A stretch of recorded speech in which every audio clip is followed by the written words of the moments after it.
गांव सुल्तानपुर में शादी की तैयारियां जोर शोर से चल रही थीं। पूजा की बड़ी बहन प्रिया की शादी थी और दूल्हा था रमेश, एक सधा हुआ, स्मार्ट और थोड़ा शर्मीला लड़का जो शहर में बैंक में काम करता था। जैसे ही बारात पहुंची, घर में हलचल मच गई। वहीं पूजा, जो साली थी, पूरे शादी समारोह में सब पर भारी पड़ रही थी। वह न तो शर्मीली थी, न ही दब्बू, बल्कि वो तो तीखी जुबान, चंचल आंखें और जबरदस्त हाजिर जवाबी वाली लड़की थी। जब पहली बार पूजा ने रमेश से मिलाया तो उसने कहा, अरे जीजा जी, ये क्या चश्मा पहन लिया? शादी में दूल्हा है या लाइब्रेरियन? रमेश थोड़ा झेप गया, लेकिन मुस्कुरा दिया। ये पहला वार था पूजा का, और उसकी चालाकी यहीं से शुरू हुई। शादी के अगले दिन जूता छुपाई रस्म में पूजा ने जूते ऐसे छुपाए कि रमेश को 2 घंटे तक खोजने के बाद भी जूते नहीं मिले। जब पूजा ने 11,000 रुपये की मांग की तो रमेश ने मजाक में कहा, इतना तो मैंने पूरे बारात में नहीं खर्चा किया, तुम तो अकेली ही लूट रही हो। पूजा ने हंसते हुए कहा, आपका दिल भी बहन को दे दिया और अब पैसे भी नहीं दोगे? जीजा जी बड़े कंजूस निकले। रमेश को गुस्सा तो आया, पर वो उसकी मुस्कान में छुपी मासूमियत को पहचान चुका था। समय बीता, शादी निपट गई।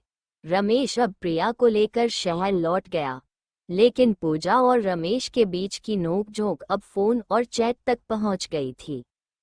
जीजा जी, भाभी को परेशान तो नहीं कर रहे ना? नहीं, मैं तो खुद परेशान हूँ तुम्हारी भाभी से। तुम्हें ही भेज दूं क्या? रमेश ने मजाक में कहा। भेज दो, मैं सारा घर संभाल लूंगी, पर आप किचन मत घुसना, वरना गैस फट जाएगी। इस तरह बातों बातों में दोनों की दोस्ती गहराती चली गई। एक अनकहा सा रिश्ता बनने लगा था, न प्यार न इश्क, बस एक ऐसा रिश्ता जो शब्दों से परे था। रक्षाबंधन पर पूजा अपने जीजा भाभी के घर आई। पहली बार शहर में रमेश ने उसे स्टेशन से खुद लेने जाने की जिद की। रास्ते भर पूजा ने उसकी खिंचाई की।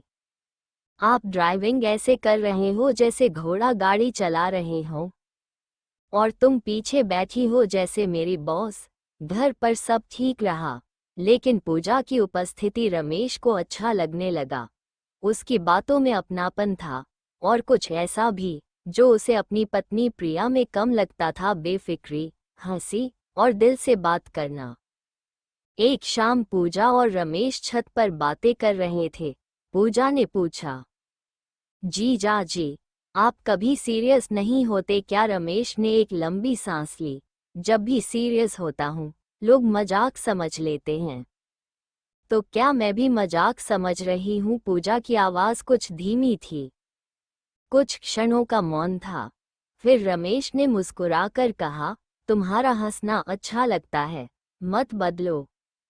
धीरे धीरे सब कुछ बदलने लगा।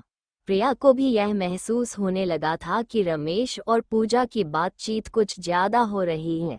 एक दिन उसने सीधे रमेश से सवाल कर दिया, क्या तुम पूजा से कुछ ज्यादा जुड़ गए हो? रमेश चुप रह गया।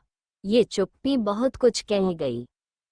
प्रिया ने रोते हुए कहा, मैंने अपनी बहन को हमेशा अपनी ताकत माना है, पर वो मेरे पति से करीब क्यों होती जा रही है? उसी शाम रमेश ने पूजा को फोन किया, अब शायद हमें थोड़ा दूर रहना चाहिए। पूजा ने कुछ नहीं कहा।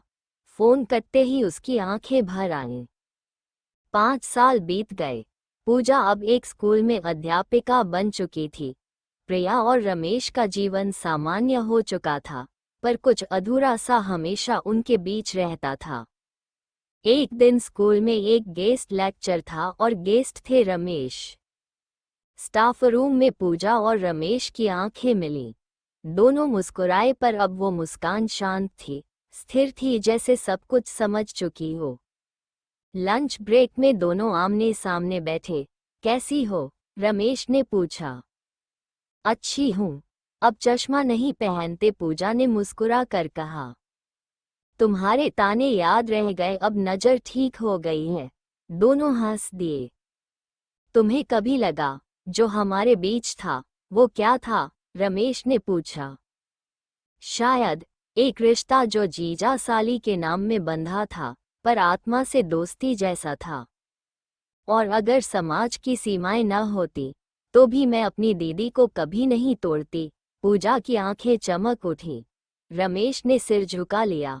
मैं जानता हूँ, और इसीलिए तुम हमेशा खास रहोगी। कहानी वहीं खत्म नहीं होती। पूजा अब शादीशुदा है, 2 बच्चों की माँ है। रमेश और प्रिया अब अधिक समझदारी से अपने रिश्ते को निभाते हैं। पर जब कभी राखी आती है, पूजा हर बार राखी रमेश को भेजती है, और एक चिट्ठी जिसमें बस एक पंक्ति होती है, कुछ रिश्ते खून से नहीं, समझ से बनते हैं और वही सबसे मजबूत होते हैं।